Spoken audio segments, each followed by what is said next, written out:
What is going on, you guys? Welcome to the Sillzcast. I'm your host, Sillz. Today, I'm joined by Cory Camp, a former Division I athlete turned best-selling author, flow coach, podcast host, and founder of Forever Athlete LLC. Cory, thank you for coming on, brother. Sales man, thank you for having me. I'm gonna be in Boston in 2 months, and I'm gonna need that intro when I land. Okay, that was a lot Hell of yeah, energy. We're good for it. for sure, for sure. So, for those who don't know you, who don't know who you are, how about you just give a quick background on who you are, what you do, what you're all about? Yeah, man. I grew up just outside of DC in Silver Spring, Maryland. Got into swimming at a very young age. At the age of 4 was the first time that I got literally thrown into the water, almost drowned. Thankfully, my dad was around to save me, and I never hated the water after that. I actually gravitated towards it and found peace, serenity, and all these things. And what I later learned was flow. I was seeking this state of mind in anytime that I was in water. I just found myself asking, like, how can I recreate this in other areas of my life? So started probably year-round swimming by the time I was in like 6th grade. That was when I like specialized and picked like that was my sport. I was going to go all in on it, and I wasn't the best at that time with my friend group. I was actually pretty slow compared to the people that I was training with on a day-to-day basis, but I always knew, like, if I just work my tail off, if I'm the first one in the water every single day, last one out of the pool, staying extra, doing. I had one coach tell me if I did pull-ups every day after practice, I'd get faster. And so I was there for like 3 months straight, knocking out 20 sets or 20 pull-ups in as little sets as possible. 12 years old after a 2-hour swim practice where your lats are already on fire, and that just kind of instilled this drive in me where over time was able to overcome, man, a bunch of different things. Had a heart condition my senior year of high school that nearly derailed the whole dream of going D1, but ended up making it happen. Got surgery my freshman year of college and went to go swim at the University of Delaware and had a lot of success there. And then afterwards, it was kind of this really dark moment of, okay, I had that North Star for 20 years. Now what? Where do I go from here? And that's what I spent kind of the past 6-7 years trying to figure out, and now helping other athletes navigate as well through the Forever Athlete coaching that I do, the community that we've been building here, the book. Everything is geared towards being a resource for what I wish I had when I first really stopped.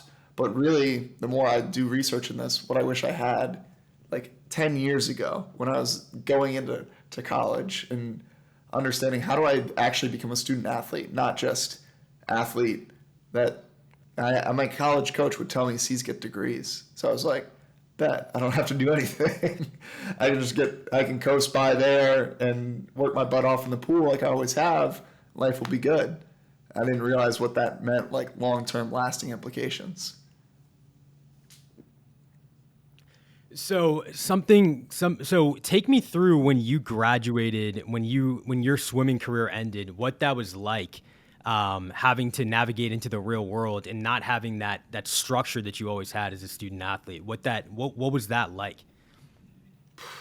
Man, it was tough. So I mean, in college in particular, my GPA was always higher in the fall, which made no sense to me when I was in it, because the fall was when swim was like in full ramp up season. I was 20 plus hours a week of training. I was traveling. I was going to all these different meets all over the country.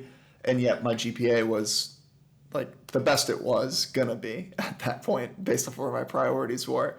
And then every spring when things dialed back down, it became 10 hours of practice. I had a little bit more freedom. My GPA tanked. You would think having more time to study, I would be a better student, but I just didn't really know how to actually allocate the time for myself. So, I mean, when it ended, it was super interesting because it ended literally like 60 years ago on the date as we're sitting here recording this was when it was over for me. So kind of like serendipitous moment there of great timing to do this. But when it ended, it was like, cool, now I can be a student. And to top it off, I only had 4 credits my senior year spring. So I went from super structured to, okay, you have an 8 a.m. On Tuesday, Thursday, and that's it. And then a lab on Wednesday. And the rest of it is do whatever you want. And that's when I started drinking really heavily, started going out, because I never was able to go out when I was in season at the same rate. I would miss all the cool bar specials, so I would think. And that really set me down this just spiral of looking for the answers in the wrong places. At least that's how it turned out for me. I know it's not always the case for other people. I can only speak to my experience, but yeah, that was kind of where it started. And my original plan B was, let's go to physical therapy school. And like I kept alluding to, like GPA wasn't quite there. So when swimming ended, started drinking a ton, partying a bunch more, just kind of back of my mind being like, all right, cool, I'll get into the schools. And I got one rejection letter, and I was like, all right, I'm done applying to these schools. Like I applied to Delaware. Delaware is the only school I applied for in high school. So I wasn't used to like having to put out a bunch of applications. I was like, no, I committed to this school. I signed a national letter of intent. And it was definitely ego and entitlement that kept me from continuing to push onwards there. And I just said, all right, I'll get a sales job. We'll do something different. But yeah, I mean, fun times looking back on it. Yeah, man. I mean, that stuff is so relatable. And I think not just for athletes. I mean, you look at anybody who has that structure in college, whether they belong to a club or they're in a fraternity, whatever it is, and then they leave and they face the real world and there's no longer that structure. And, you know, back in the day, it was, you know, we all graduate on this day. You have these milestones you're looking forward to, and all of a sudden it's just this mystery. And I think one thing that helped me with navigating that was I looked at this in the past. I was like, oh, there's no structure. There's no milestones to look forward to. But in a way, that chaos, that mystery, it adds an air of excitement because now you have the pen and you're able to create and structure your own future in a way, which I think is really interesting. And I think kind of what it comes down to with athletes or whatever it might be is that sense of purpose. So when, like you said, when you were doing swimming, it's every day you had practice, you had something you needed to do. And then all of a sudden that's gone. And now your grades fell because you didn't have that same sense of purpose. So I feel like something on your journey when you went to and you went to create something to go help other people, did that help you in reestablishing your sense of purpose? 100%. I mean, I had to first help myself. You know, it started with therapy. It started with hiring life coaches and mindset coaches, and I started my own podcast, and that was really cool because back then it was called The Athletic Mindset. Now it's Forever Athlete Radio. But when that first started, I was sitting down with other athletes, and the original intention was like, let's dissect your mindset when you were playing at the peak, whatever it was. Like you were winning a gold medal at the Olympics. What was going through your head? And I found out it's a lot easier. Retired athletes have a lot more free time. So as I was sitting down with these guys and girls from really elite backgrounds, they were a few years removed from the sport, started learning from them, started learning as well that a lot of them still didn't have those answers figured out. And I really started to see this need for it. But yeah, I mean, you're not kidding. The structure, honestly, it's the structure that we all have, athlete or not. Like grade school is set up in a certain way where, like, yeah, there's certain expectations. You graduate by 22. You graduate high school by 18, or like whatever it may be, right? So when now all of a sudden you open up the floodgates at 22, quote unquote, get spit out into the real world, whether you were an athlete, a student, whatever it may be, there's this requirement to like shed this identity.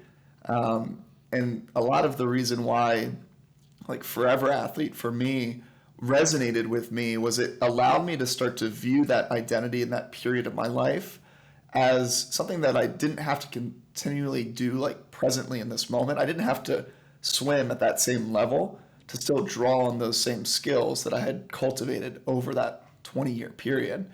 And we can do all of that. It's the best way, I love your pen analogy there, because it's like, if we look at our life as a book, when we go through these pivotal moments, we feel like it's the end of the book, but really it's just the end of that chapter. And when you are reading a really good book, you go to that next chapter and you notice like the author pulls certain things through into that. Like they're building on the story. There's some through lines, there's some themes. And I love the approach of like it's easy, I think, to sit back here and say like, yeah, you're the author of your life. You have the pen, like go out and make the most of it. But there has to be a belief there. And one of the most limiting beliefs for athletes that I see is we believe that we're only athletes because at an early age, like I said, I was 6th grade. I was told I needed to be a swimmer. I needed to go all in on this identity for me to be successful, to get to the level that I wanted to get to.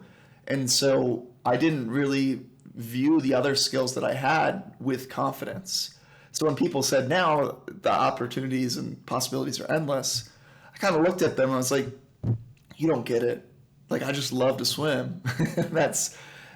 It took me a while to build up that confidence and say, oh no, like, okay, when I swam, what did I really actually like about it? I liked that I could be an extroverted introvert. So I could talk to my homies and my teammates during practice, but in between the hard work. Like, we're only on the wall for 20% of the practice. The other 80, my head's underwater.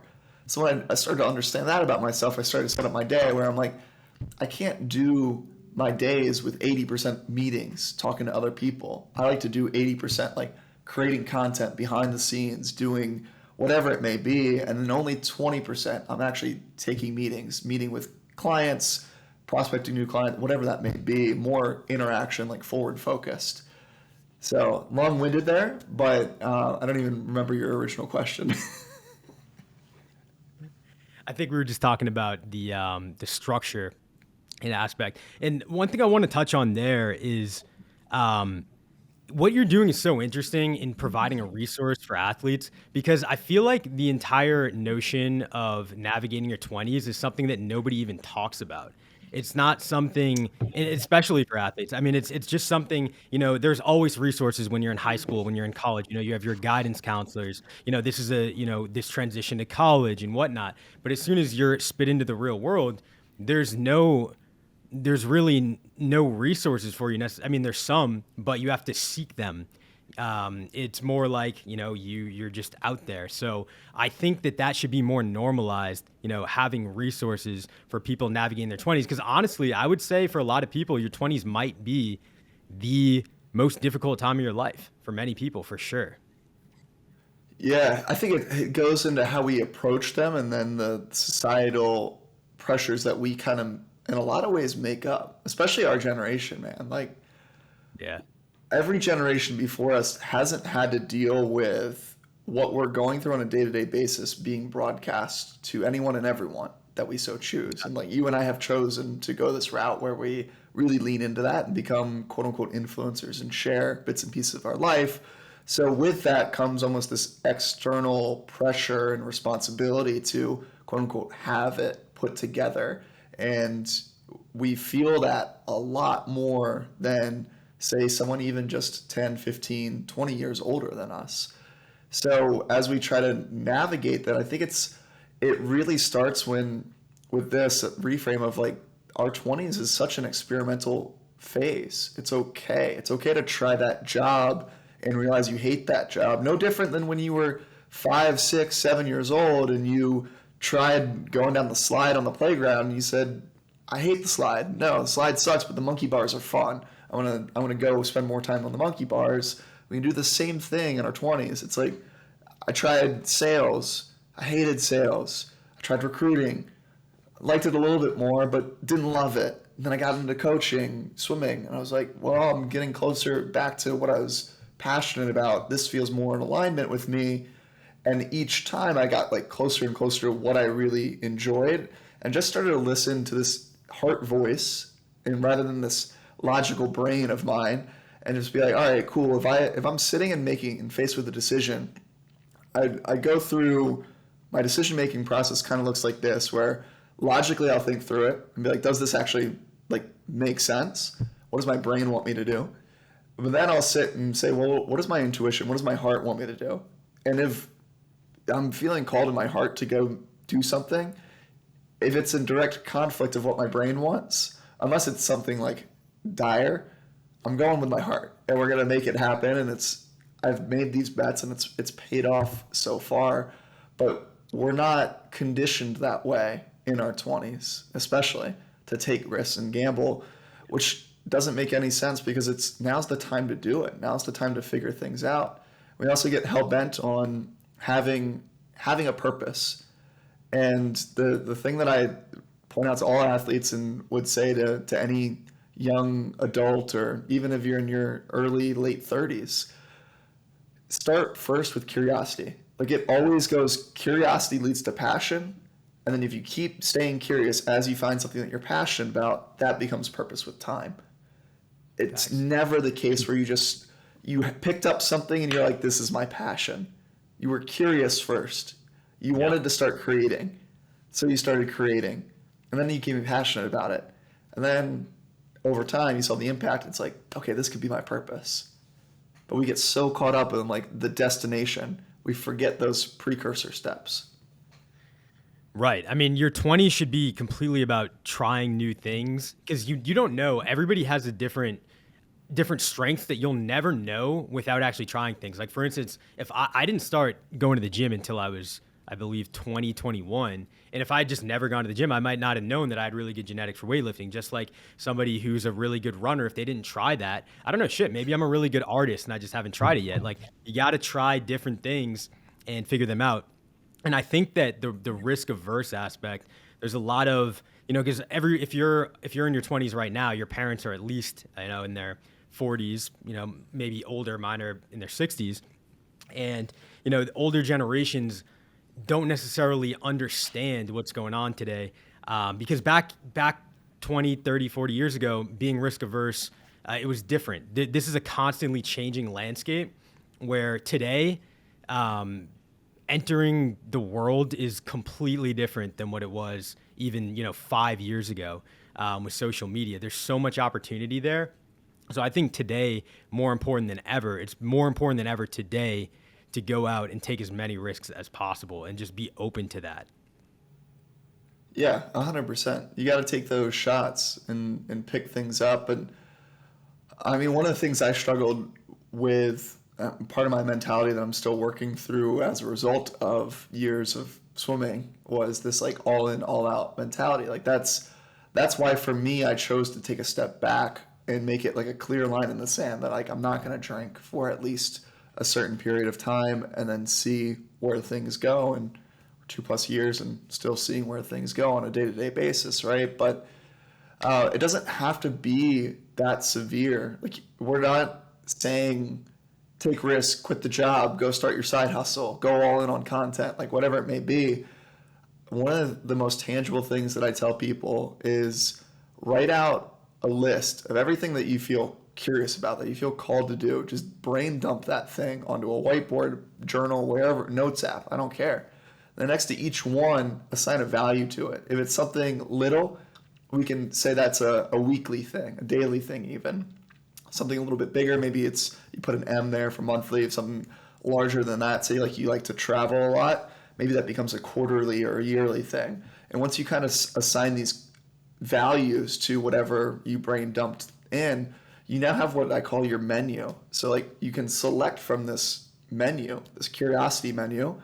And when you start to plan out your days and plan out your weeks intentionally, take a second to pause, refer back to the menu, just like you would sit down at the restaurant and like you pick out, okay, this is what I want to eat today or this week. You can do the same thing with the stuff that you're curious about, and it doesn't have to be huge. Maybe it's just you're curious about writing poetry. So this week you're going to put in 10, 15 minutes into your calendar where you can sit there and write a poem.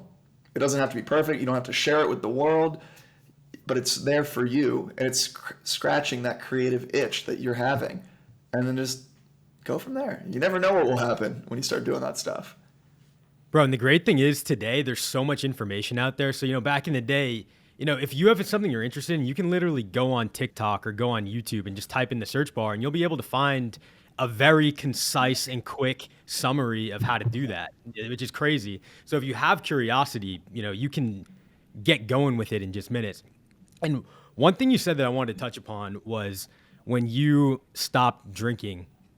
So for a lot of people in their 20s, like that's something in talking about going all in and not necessarily going all in.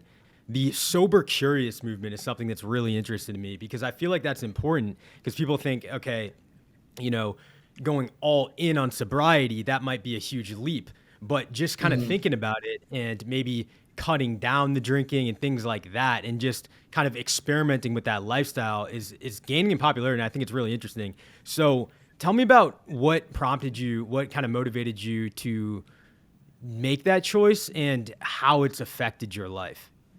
Yeah, man. First off, I love that sober curious has become such a movement now, especially I think we're seeing it more and more probably in the circles that you and I run in. It's starting to bleed over into other circles for sure. But for me, part of the reason sober curious never crossed my mind was, like I said, kind of just based off my experience. I was always all in, all out, and I needed to just create space to even then start to reevaluate my relationship. And, for me, it really started probably March 2020, when things shut down, because that was the pattern behavior interrupt that I needed to create space in the first place to even start to think about cutting it out. And because prior to that, I was going out Thursday night. I would go out until 2, 3 a.m. I would teach a Friday morning boot camp at 5:30, 6. Not the next day, literally 4 hours, 3 hours after I was out partying and taking tequila shots. And, when March hit, everything hit pause, kind of looked at myself and I was like, dude, what are you doing? How can you run a room through a boot camp on 3 hours of sleep and 15 shots in your system?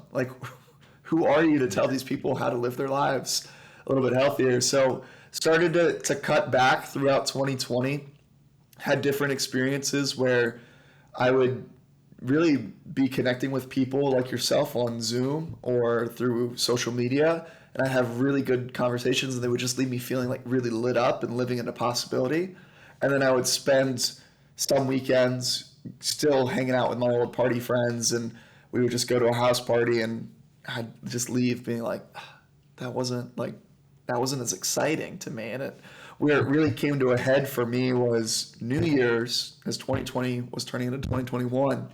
I had decided that I was leaving. I was in Arlington, Virginia at the time. I was leaving Arlington to go move to LA with two of my childhood best friends. I've had great memories with them, and they've grown with me over time, which has been really cool to see how our paths keep crossing. But that was 2 weeks away, so I'm starting to say my goodbyes to people, and I get invited to two different occasions.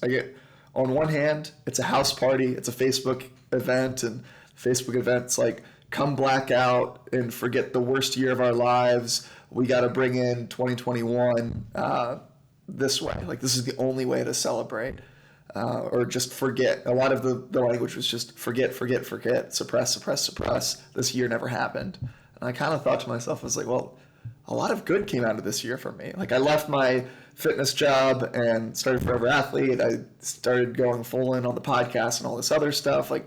There's some stuff I want to celebrate.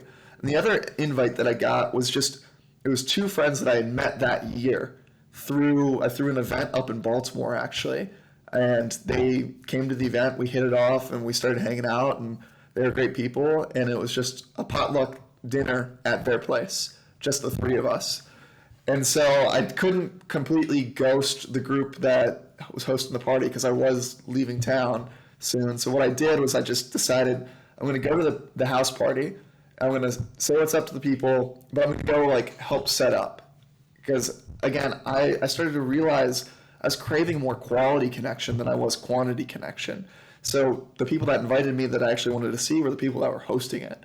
So I made my rounds, actually spent quality time with them before they had 10 plus drinks in them, so they would actually remember the time. And then as the party was starting to ramp up, I said, all right, guys, I got to drive up to Baltimore. And they're like, that's 50 minutes away. I was like, yeah, that's why I haven't been drinking, because I got to go to Baltimore. And I used the same excuse of, well, I'm leaving in 2 weeks and I'm not going to see them again. So I'm going to drive there. And when I left Baltimore after this beautiful dinner, great time, I was just like, huh, I didn't drink, and I really noticed that I enjoyed myself. I felt like I could be me more in this smaller container of just intimate, two people. This is great. I'm going to try for a month, see what happens, where I just cut alcohol out and just connect with myself more in different moments, in different situations. And it was wild, man. Like during that time, I moved across the country with my dad. We took a 2-week trip. I was in Nashville on Broadway, like going to the country bars with my dad and having a great time sober. Going to Austin and like going to some bars here sober. I was like, huh, this is great. I wake up, I'm like tired, but I'm not hungover tired. Like I'm just a little bit groggy, not debilitated groggy. And I told myself after some months went by, I was like, cool, I'll get to a year and see what happens. And I got to a year and I was like, I really like where this is continuing to go for me personally. I really feel like because I've cut it out, I've been able to actually connect with myself and express myself more rather than before I would lean on a lot of these drinks to be the permission that I thought I needed to express who I was and to fit in with people. But what I realized oftentimes was the alcohol for me was masking why I was connecting with people in the first place. And it was always this really short-term, immediate solution. Like I'm uncomfortable. I'm not very social. So if I drink, then I become social and I'll make friends. But I realized the quality of those friendships never really lasted long term. Like push came to shove, something came up. They weren't showing up for me when I needed them to. So that was just kind of the journey and kind of what I've gravitated towards over the years here. That's awesome, man. And it's a really impressive thing, especially because, when you're in your 20s and you try to refrain from drinking alcohol, there's inevitably going to be a lot of, opportunities, peer pressure, and you have to really commit to that goal. So a question I have for you, because inevitably, like you said, you were using it, people use alcohol as a crutch, as a way to lessen social anxiety, as a social lubricant. So inevitably, after you'd stopped drinking it, you must have had moments where you said, shit, I'm uncomfortable. I'm at a bar and, like typically you would go and be like, shit, I'll have a beer or whatever. And so when you got that emotion, how did you deal with it? Yeah, I mean, it's a great question. So, I mean, first off, I would check, like I wouldn't go to bars for the most part during that first year. Like when I first got to LA, I respect the crap out of my roommates, Jack and Jorge back then. Like I said, they're my like childhood best friends. The first night, I had told them ahead of time, like, hey, look, I'm taking this month off. And they were like, are you sure? Like, let's party, let's celebrate. We're all here together. And I go, no, I'm good. And like, to be honest, I just don't know like how long this will be, but I will let you guys know. And they never asked me again. Like they respected that boundary, and that made it way easier to then go to places where other people were drinking and I had them around me and I could be like, look, yeah, I'm feeling a little bit uncomfortable, but I know if I recognize a familiar face at the party or at the bar, I'll just be with them. I'll strike up conversation with them, and that will usually help like put me in a better space. Then I notice if even that, or if I'm like quote unquote becoming a burden to that person, like if Jack wants to talk to a girl or whatever it may be, I'm like, all right, dude, like I'm not gonna ruin your night just so like I feel comfortable. Like, I'm just gonna go home, and like I'm okay with that because I'm not gaining anything from continuing this experience until 3 a.m. I got everything I needed to get out of the 2 hours that we were here, not the 10 or whatever it may be. So yeah, it definitely is tough. I would say over time, what really helped me was having people that I actually wanted to spend time with outside of a bar. If I do go to bars, those are the ones that I'm going to. If that's not the case, if I get an invite to a bar, I'm not going. It just is not what I want to do and how I want to spend my time and who I want to spend my time with. So that was one way. And then I would say also too, just having enough time away from it where I started to recognize what were the triggers for me, what could I do instead. Is it I feel a social anxiety because I feel awkward that people are looking at me because I don't have anything in my hands? If that's the case, then what are some alternatives that I can get if I do find myself in that social situation, bar, party, whatever it may be? I can show up with some Topo Chicos. I can show up with some NA beers or Hi-O or whatever it may be. Like there's so many NA options now, which is great. And oftentimes, like if it's in a glass bottle, no one's questioning you. No one's like, yo, what is that? Oh, that's not a beer? Like, dude, you're such a pussy. You should be drinking beer. It's like those people that have that reaction, I don't hang out with. So I don't have that problem anymore. Right. Yeah, that's definitely interesting, especially what you said. I mean, I feel like the entire narrative towards alcohol is changing a little bit. You know, there's less of that, like, oh, you don't drink, you're a pussy mindset. I think people are starting to I think just with the entire, like, I don't know, the last few years have been crazy. I just feel like a lot of stuff has changed, and there's a lot more, there's just a lot more conversation about that type of stuff. So as we get into, go ahead. I was gonna say, I think part of it is because of the past 3 years now. Like, think about how things have shifted. Like Right. pre-pandemic, we took for granted all the connections that we had at our disposal. Then now on the other side of it, thankfully, we kind of reevaluate the connections that we had in our lives. Like when you can't meet people, you start to really like with just the wave of a finger or snap of a finger and boom, you're hanging out. You start to really sit there and evaluate like what's the quality of this friendship. And people have, I mean, we've seen a crazy rise in loneliness and depression over these past few years. So combining that, it's no wonder I think we're seeing this rise in even just questioning like societal norms if this is how we're supposed to do it.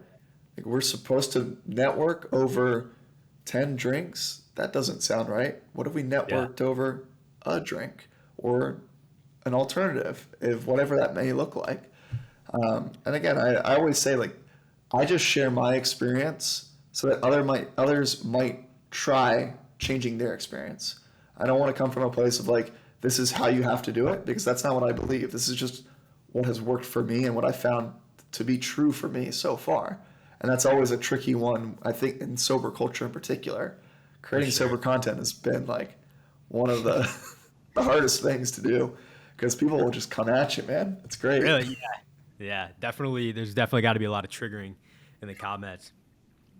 Um, Something you spoke on there was how during the pandemic, during that period, there was a lot of questioning, and there was just, I mean, when you have all that time alone, you're thinking, and I think that one thing on a positive note that happened during that time was a lot of people found purpose, as we were talking about earlier. A lot of people started to put content out because that was around the rise of like TikTok. So a lot of people started putting out content and building brands and building businesses.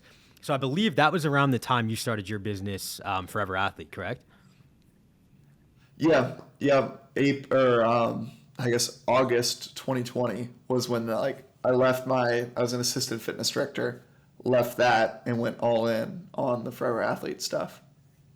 Now, so when you had your job, did you already have Forever Athlete up and running, and you were, you kind of built it while you had your job, or did you just kind of say, I'm going all in, I'm betting on myself, and I'm doing this, and you quit and you went for it? Yeah, I was the latter. So, and I don't recommend that to anyone unless you have a really one like delusional belief in yourself, which I think is vital, is needed, but also an extreme tolerance for risk because there's something to be said about and I can only look back and say like who knows what would be different if I built up my clientele to be a bigger following or was working with more clients before I made the switch. But what I found was every time I was at work, I would sit and I would be like, okay, I can't wait to get home to edit that podcast or to put out that content to potentially talk to people about life coaching them and what that might get to look like. And then every time I was at home, I was just wired. I was like all in on this stuff. I was feeling this buzz. I was like, this is great. So I just found that the job was taking away from where my heart really wanted to be. And again, it logically did not make sense. I had $0 coming in guaranteed on the Forever Athlete side of things. And I had a lot of zeros coming, like a lot of dollars coming in guaranteed on the other side. So everything logically would have made pointing towards, hey, stay with this, save, like do this for another 6 months, year, whatever it may be. So many other factors there. I felt capped with my own growth within the club. So if I got a promotion, it would have actually been a pay cut because I was so creative in structuring how I got compensated. So all these other factors where it was just like, no, I need to cut ties, end on good terms, and go all in on this. And just, again, this delusional belief in myself that it will work out. And, knock on wood, up until this point, almost 3 years later, it's always worked out. Sometimes it's like the witching hour where I'm like, holy crap, this thing's due. That's a large bill. Where is it going to come from? And then a DM will come through and someone will be like, yo, that piece of content you posted really resonated with me. Do you do life coaching? I would love to talk. And I'd be like, yeah, cool. Yeah. I guess I can look at my calendar and see some space, and really deep down, I'm like, oh my God, thank you. Like, that was perfect timing. That's awesome, man. That's awesome that you believed in yourself and went all in, because there's probably a lot of people watching this who have a similar vision, and all that's holding them back is that belief in themselves, or their willingness to make that jump. So kudos to you for doing that, man. And on that note, for the people watching this, how about you go through the process of starting Forever Athlete, kind of what brought you there, and kind of what it is, and how you built it. Yeah. So for me, a lot of it was built out of this journey of, like, swimming ended. Personally, I put on 50 pounds in about 6 months of what I was telling myself was bulking season. But then I looked in the mirror after 6 months and I go, you're not fit, you're fat, dude. Like, it's time to shed this weight and see what we can do. And so I got my fitness in order, and that was what kind of catapulted me into fitness. And then from there, the transition into Forever Athlete was like, well, how do I understand life coaching and mindset stuff? It's always through moving my body. That's the common language that I had with every other athlete. Every athlete that I sat down with on the podcast, I was able to connect with them, and it didn't matter that I never played a down in the NFL, but I could talk with a Pro Bowler or a Hall of Famer in the NFL. It didn't matter that I didn't swim at the Olympics, but I could sit down and have a dialogue and be on the same wavelength as someone who won gold. And what I noticed there was the through line was through movement. So I created this 10-week program that I called More Than Movement, and it was personal development through workouts and through programming. So complementing, like, a workout plan for 10 weeks, streamlining that for people, but then also teaching them life skills and life lessons through the common language of movement. That's where it started. And this was, again, late now, 2020. And it was great because online courses, group courses were popping. People were cool hopping on Zoom, and it would be a Monday night, and we would meet at 7:30 p.m. Eastern time, and they'd be like, yeah, this is great. We can meet for an hour and a half. This thing fills my cup. It'll fill my cup. And then what I noticed after, I would run those in group launches. So we would have cohorts of 6 to 8 people go through these at a time. I got to the 4th or 5th iteration. I think it was the 5th iteration of it.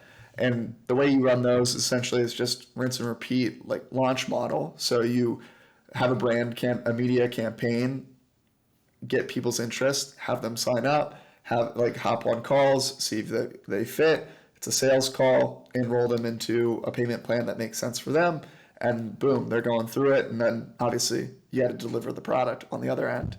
I found I was great at delivering the product, but there was just this cultural shift as well that by the time I got to the 5th iteration, I was like, More Than Movement doors 5.0, they're open. And it's crickets. Like, no one was coming in. Every other time I had done a good enough job where there was at least leads This time there was no leads. I was like, crap, well, what do I do? Because I need to make some things happen. And that was really where that rebrand of what Forever Athlete gets to be became something bigger than just group coaching or one-to-one coaching. I started to throw event experiences and bring community together. And ironically, that then leads to warmer leads in coaching because you get to build an actual relationship with people through whether it be a free event or whatnot. So that was kind of the journey of it. Did a little bit of clothing, and that the podcast was having some success. So we wrote the book. And the way that I did that was just I reached out to 18 other athletes that wanted to tell their story, and we just put it into a book together with the through line being like, what skills did you take from your athletic career that you still apply to life after sport now? So like I said, a ton of twists and turns, a lot of thinking on my feet, back against the wall. All right, I gotta make ends meet. So how are we gonna do that? Is it gonna be a new product? Is it gonna be revamping an old product? Like, what does it get to look like? And thankfully, I've just bet right at this point. Yeah. That's epic, man. And I mean, in the grand scheme of things, you're just getting started. So it's super exciting. Super exciting to hear that. On more the technical aspect of it, you talk a lot about flow and being a flow Yeah. coach. So I think a lot of people might not know what that is. So what is flow and what is a flow coach? So flow state is athletes are most familiar with it with being in the zone. Like they're on fire. I like to say like NBA Jam, you're on fire, you throw up any shot from anywhere you can't miss. That's flow, but we can experience that in day-to-day real life. Some of us get into flow in micro doses of I'm not talking about micro dosing. I'm talking about micro doses of flow where you answer a few emails and you're like, holy crap, where did the time go? So what happens in flow is we're so locked in, we're so present on the now that nothing else matters. We're the most effective and efficient in that state of mind.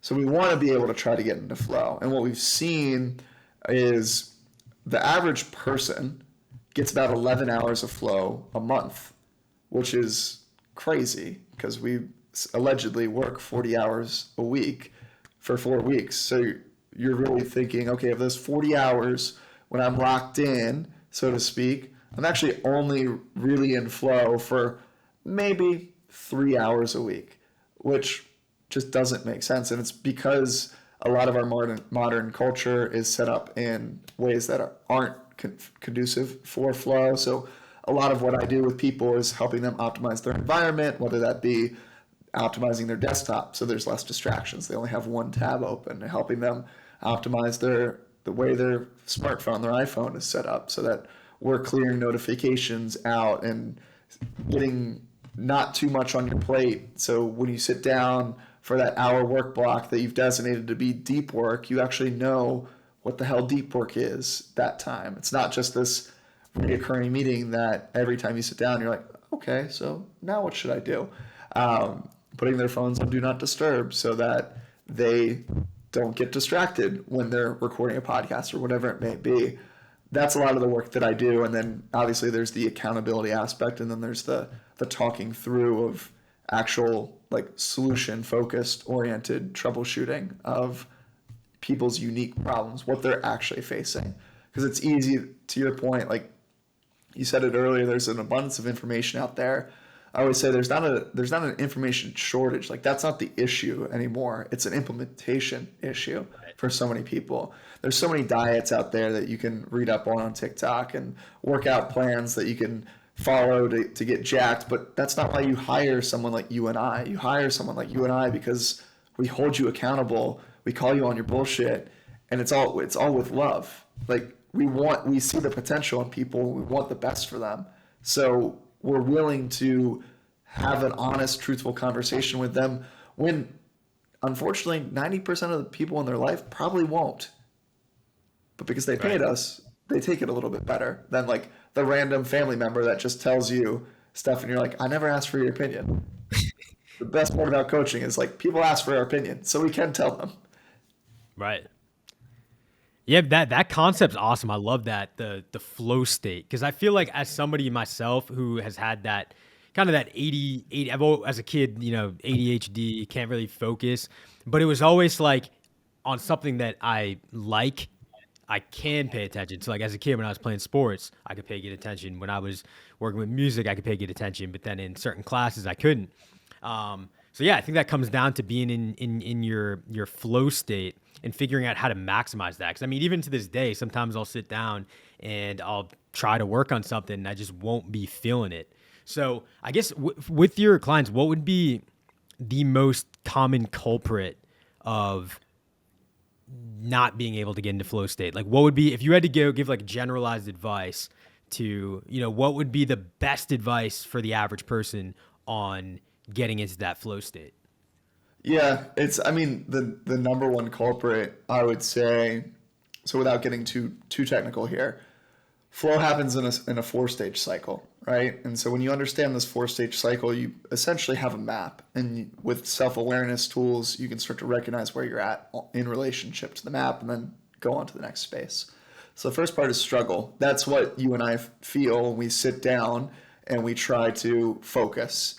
And we feel it even more so when we're in a classroom in a subject that we don't like, and the teacher is there and be like, Sillz, you got to focus on math. And you're like, I hate math. Math sucks. Like, no, I want to be focused on whatever.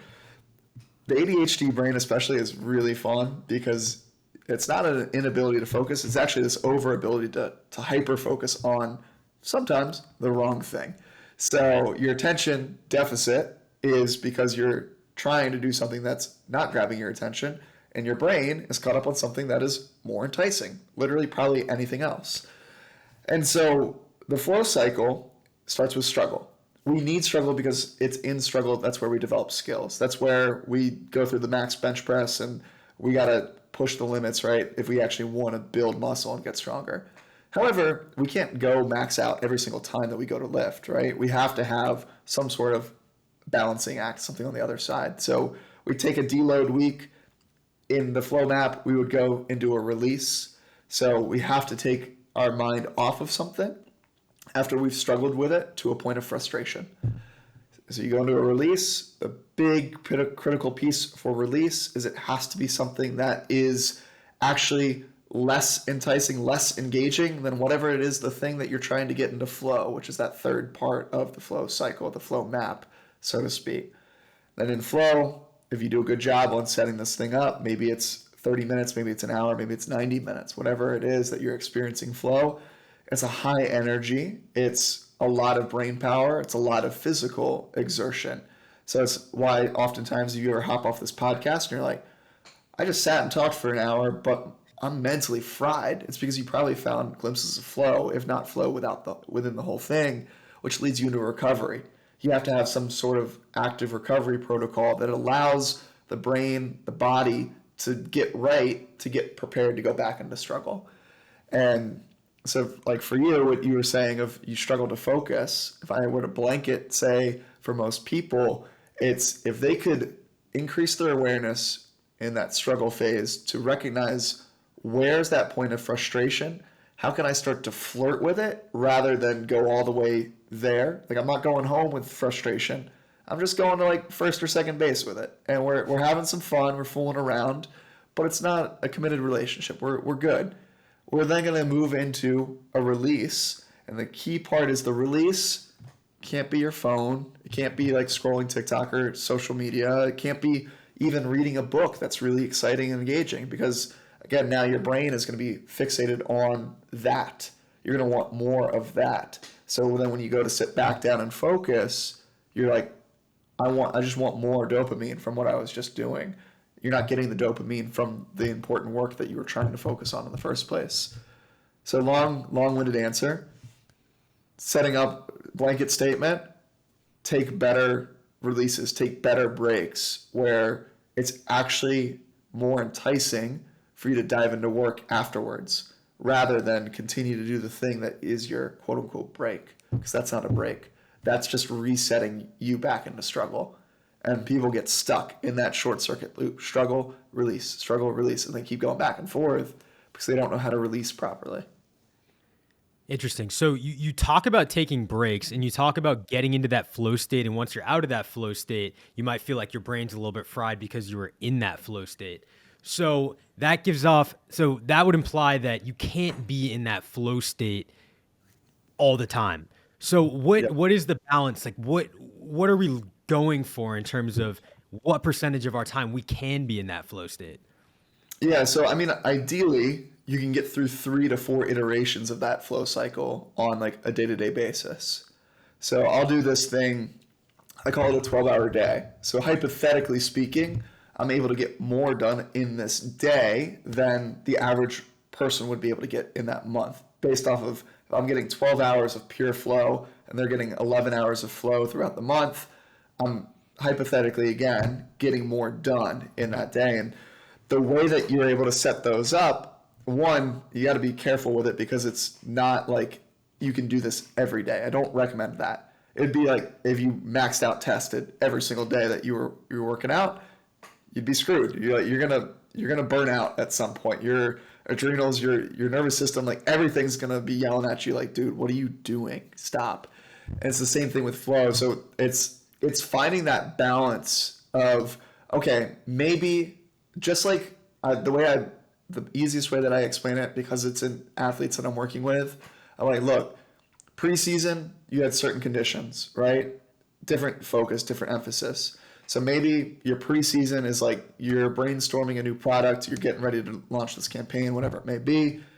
You're not really getting a ton of flow in that, but you're setting yourself up. You're learning a lot of new skills in that process. It's maybe a little bit more frustrating period than you would like, but you're getting flow here and there.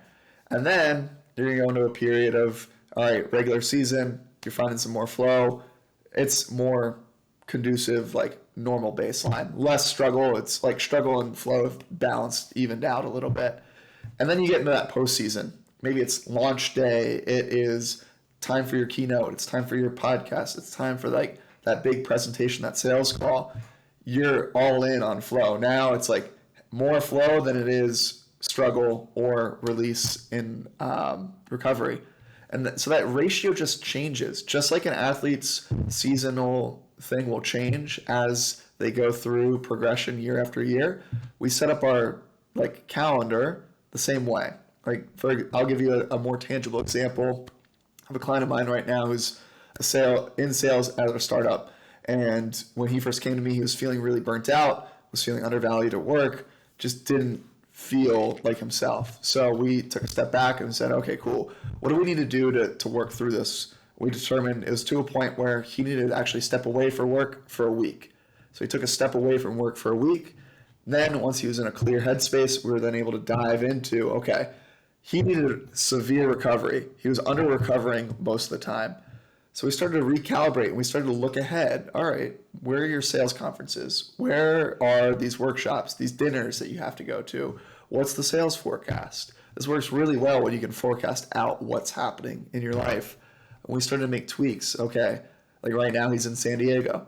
So he's in San Diego this week at a big sales conference. So on either end, I had him do a more heavy active recovery protocol before he went to prime himself to be ready to be on for a week straight. And then on the back end, it's like, okay, cool. When you get back home to Boston, actually, he's going to take a day off. And we have an active recovery protocol in place that allows him to actually take the day off. We've done the mindset work so that he can actually step away from work and not like continue to think about work as he's away. And that way, when he comes back to his desk on Tuesday, he's like ramped up, ready to go. He's fired up. He can't wait to get back into it, which is a much different state of being than 6 months ago when him and I first started working together. And he was just like running on E over and over again, 6-7 coffees a day, trying to like just get through the next one. So it's like taking that step back helps a ton. So something you said multiple times there was the active recovery protocol. So when you talk about that recovery protocol, what does that involve? Yeah, I think a lot of people hear recovery and they're like, cool, rest. I'm just going to like chill on my couch, veg out on whatever, like new Outer Banks season just dropped. I'm going to watch that and just binge it. And then I'm going to be recovered. And while that is technically, yes, resting and recovering, rest isn't created equally. Like recovery, all recovery isn't created equal. Some recovery actually does a lot better job filling up your batteries than others. So I look a lot personally at heart rate variability, because what heart rate variability measures is like the how fine tuned your autonomic nervous system is. So your parasympathetic and your sympathetic is. The higher your HRV is, the more aligned those two are. The lower your HRV score is relative to you, the more out of balance one is over the other. So when I'm looking at HRV and I'm prescribing active recovery protocols, I'm looking at ways that we can naturally boost HRV scores. So higher quality rest, what goes into that, right? Like winding down, what's that wind down protocol look like? Screen time, books, when are you putting your phone away? When are you eating that last meal before dinner? All of these sort of things play factors in that. We're looking at social interaction. So are you getting high quality social interaction with people? High quality social interaction actually leads to increased heart rate variability.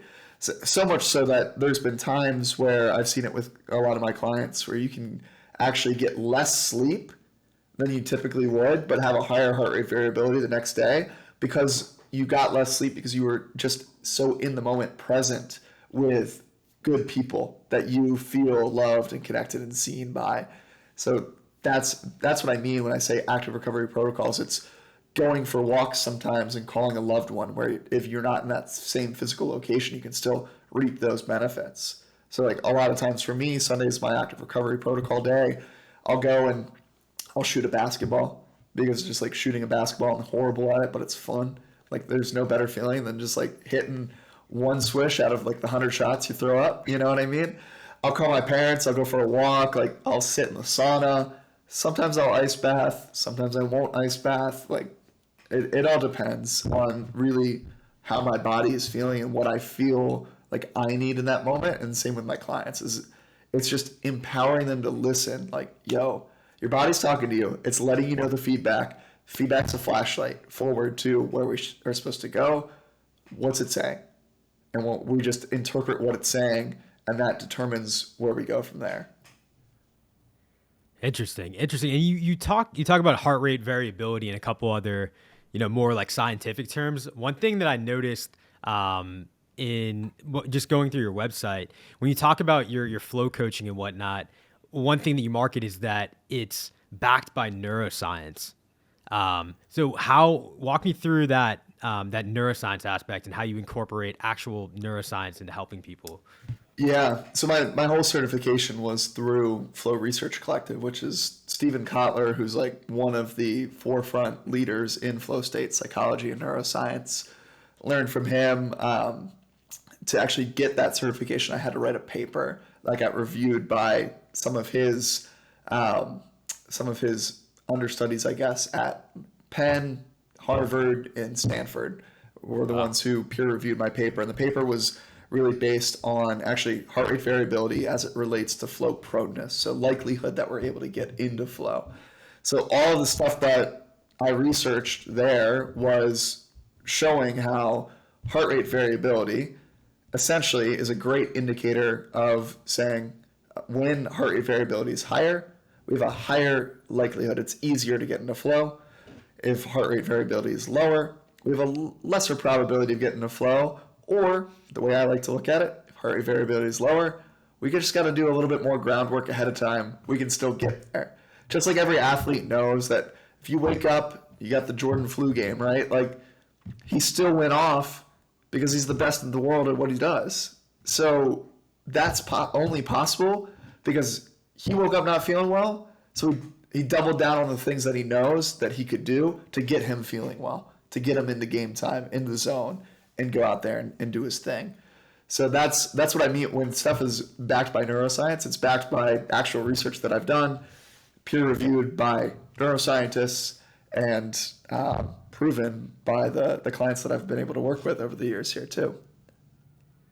Wow, that's super interesting. I think it's awesome that you have all of this, because as you talk about this stuff, I think this relates a lot to people. When I hear you talk about the heart rate variability and the different stages of flow, I can immediately think of examples in my head of, times where that's related to me. So I think that's a huge value add for anybody who's watching this, who's considered it. I mean, it sounds pretty incredible. Um, on that note, what is your view going forward for your entire business? Life coaching, forever athlete. What is your 5-year plan, and what do you have? What are your big plans for the future? Yeah, ironically, it's taking a step back in the now from the forever athlete stuff, from the coaching. I have like 5 or 6 clients that I'm working with like hands on, and then outside of that, it's really shifting gears to I just co-founded another company called Seek, which is going to be this app that is geared towards helping people make more quality connections in their life.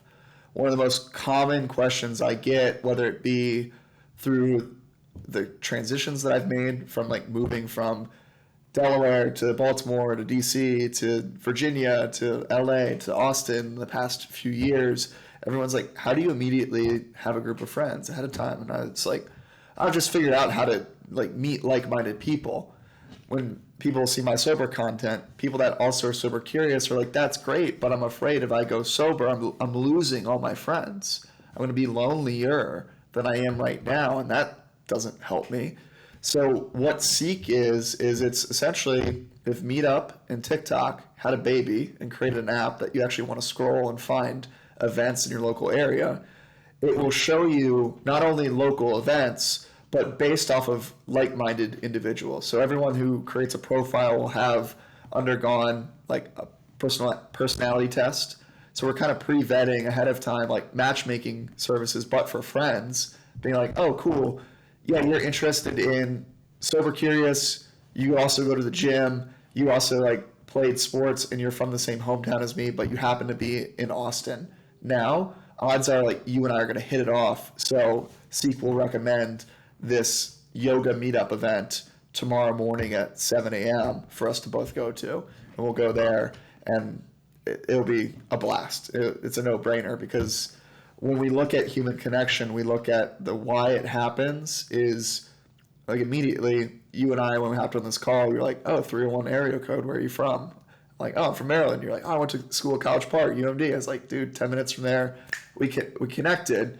But when we connect with people initially, the first goal is always find that common ground as quickly as possible. That's how we feel seen, and then we can start to test the waters and see where the conversation goes from there and explore and see how connected we really are. So we're helping people with that initial spark, but then we're also getting them to come back to try new things, other things outside of their comfort zone, so that they're trying some new things, and that's how you actually deepen relationships. Is you have to diversify experience with time. So that's the 5-year plan. Is all the Forever Athlete community stuff will actually be underneath Seek, and then Seek will be this bigger umbrella, and it will be an app that's being used all around the world in 5 years at that point.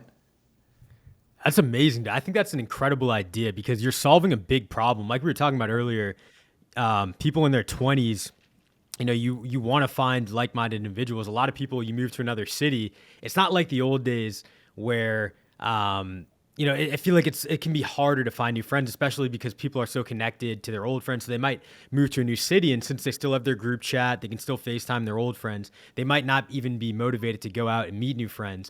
But I mean, with something like this, and it sounds like it's kind of the right balance between like not being like an awkward thing. When you go out there, you already have something to break the ice. Yeah, that sounds like a home run idea to me.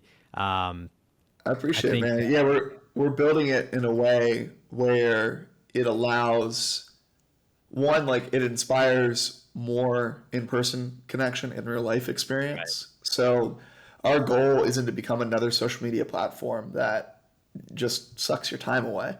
Our goal is like, we'll do, I don't even think we've announced this yet, but I'll say it. My co-founder will yell at me afterwards.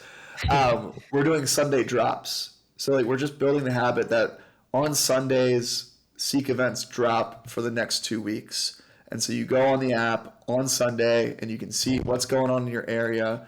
And then you'll be able to be like, okay, cool, I can plug this into my calendar right now and there. Boom, done. Don't think about it. The goal is to get you in and out of that app in 15 minutes. Like we don't want to be another doom scrolling app that just sucks your time. So our metrics for success will be so different than an Instagram or a Facebook or a TikTok. Like there is a means to an end of our app. Like we want you on it until you meet your people. And then like, yo, go meet your people, spend time with your people. And if you need ideas of what to do with your people, come back to the app and we'll have them on Sunday and go from there. Kind of like the Hinge model in that sense, the designed to be deleted. Exactly. It helps that some members of my team may or may not be coming from the dating app background, which is super helpful insights. Oh, nice. But yes, exactly. And so these drops, can you explain that a little bit in further detail? So it's basically like, is this like specific cities you have like app sponsored events? And it's like, we're doing a meetup and you're going to kind of start that out with a handful of cities and expand as you get bigger?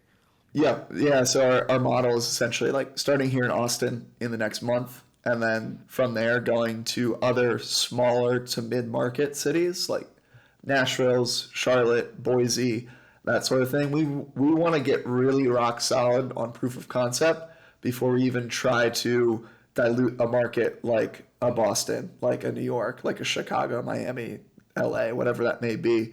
And the whole way we're doing it is, it's no different than how Uber just noticed like, hey, people are driving taxis all over these cities.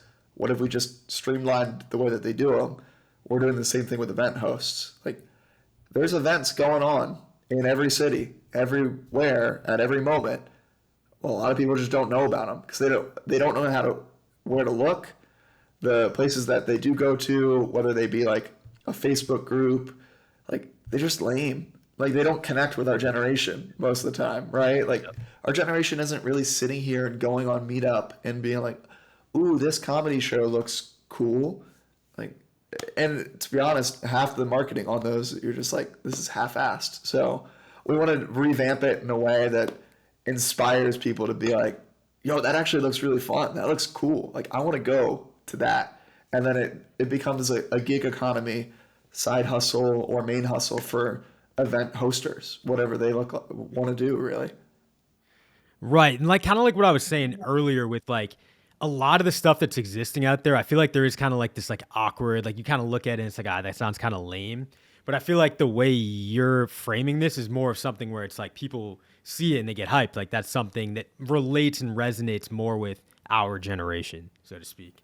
Yep. And our events will be capped at a certain capacity. So there's like an actual ability to actually drop in and connect with people at said events. So it's not like a Seek event won't be 200 plus people. Like you won't go to this event and immediately get social anxiety and want to leave. It will be a more intimate setting. The hosts will be trained in a way that allows them to facilitate a group, because that's something that I've been doing for the past few years and have plenty of training to help now other people create that same experience. So that's our goal, is because again, our generation is so much more comfortable hiding behind the screen. So right. we can't yell at them and be like, put yourself out there. You're lonely. Put yourself out there. We're giving them like breadcrumbs, little baby steps of like, hey, look, we see you. We recognize you. You have some social anxieties. You went through a really weird time of 2 years where you didn't know how to like talk to a girl or a friend in public because you didn't know the rules. We're going to guide you back into society here. Like, we got you, whatever it is that you're seeking. Yeah, I think that's an amazing idea. I'm genuinely curious asking these questions. So is this geared more towards like people? Would people be going to these events in groups, or like people? Is it strictly just people who don't know anybody going to meet other people who don't know anybody? Both. So it really, I mean, we have really two different audiences. The first being groups that are individuals that are in transition, right? So you hit on it. Whether it be like our generation has moved around more so than anyone else. And that could mean even just like a crosstown move. Like a crosstown move in Boston means you got to create a new friend group for the most part. Like you're not going to the same gym that you used to go to if you move to the other side of the city. So you gotta start somewhere. A lot of people in transition, And those would be more like bringing individuals and making individual connections and starting to form groups through that. And then the other side of it would be more already established friend groups that are starting to just looking to shake things up. Maybe their existing routines are just getting a little stale. They're like for my friend group back a few years ago, I was like, all we did was go to the same bar or the same three bars every Friday and Saturday night.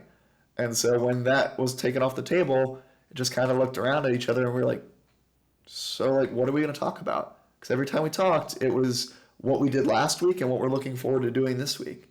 Um, and it's like, all right, cool. I wish we had Seek because maybe those relationships would have lasted a little bit longer. And it's like, not this awkwardness if I give them a call and they're like, hey, remember 3 years ago when you did this? And I'm like, yeah, but can we talk about what we're doing now? Yeah. This is more exciting. You guys heard it here first. Seek is going to the moon. That's the next big app. You guys heard it here first. Get Seek.live, or sorry, Seek.live is the website. Seek.live. I'll definitely have to check that out after this. All right, man. So we're about at the hour mark. I'm trying to do a better job of cutting these podcasts and not letting them run too long because you know how it goes. Anyways, man, this has been dope. I've like genuinely learning about the flow state, learning about your experience and life coaching. Super interesting. I think everybody who watched this is going to get a ton out of it. So thank you for coming on again, man. Real quick for the people, drop your social media, all your, where to find you, where to reach out for your services and whatnot. Yeah, man. First off, I just want to say thank you for having me, and I also know it's getting late on your end of the coast here, so I appreciate the time, and it's been fun jamming. So I really do appreciate the platform. And if anyone wants to connect with me further, Instagram is at Cory Camp. That's CoryCamp. Seek.live is all things Seek, and then just shoot me a DM if something stood out to you on this podcast. You want to learn more about a certain topic, like happy to just shoot over some voice memos and dive deeper. So we went very like surface level, believe it or not, for a lot of this stuff. And I can nerd out on this all day. Awesome, guys. All right. Cory, thank you for coming on, man. And I will talk to you later. Sillz, thank you. Peace out.